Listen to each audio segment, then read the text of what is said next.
Senator Josh Hawley joins me now. Senator, do you see anything wrong with this strike?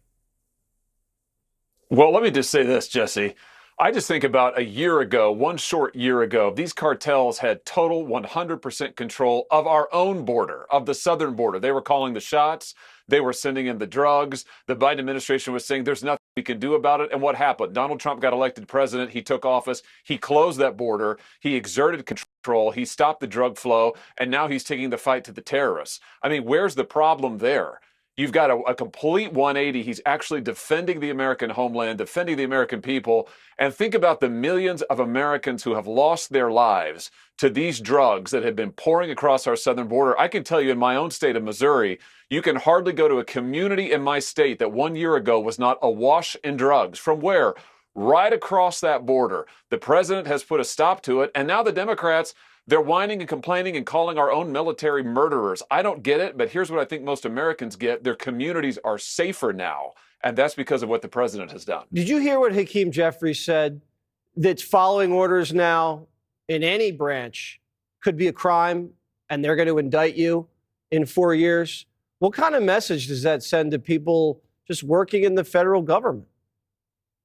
Well, it sends a message that elections don't matter, that it doesn't matter who the American people choose as their commander-in-chief, that if the Democrats get it back into power, they're going to come after you. I mean, listen, all I will say is we can't have a democratic form of government if the person who's been elected to be commander-in-chief cannot expect that his orders are followed. If the message is going to be to members of the military, members of the intelligence, disobey orders, leak, foment insurrection, to use a phrase. I mean, listen, it is time for the Democrats to admit they lost the election last year. Donald Trump is the duly elected president of the United States. It's time that they admitted that they accepted that, and they allowed our democracy to work. Well, instead, what we've seen for a whole year, Jesse, a whole year, is attempts to undermine Trump, shutting down the government, telling officers not to follow orders.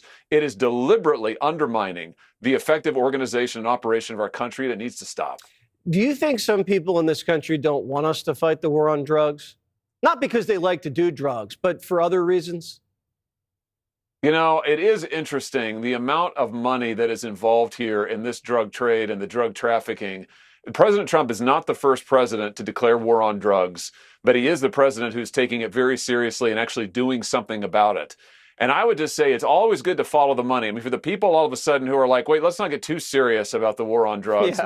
It does make you wonder, where are the profits here? But I will just say at the end of the day, Jesse, I'm glad to have a president who is defending the people of my state, who is defending the people of every state in this country and putting them first, as opposed to foreign adventures somewhere else or the agenda of the deep state. He's actually trying to protect American communities. Yeah, I'm sure the people of Missouri aren't really clutching their pearls about some of these strikes. Senator, great to have you on as always.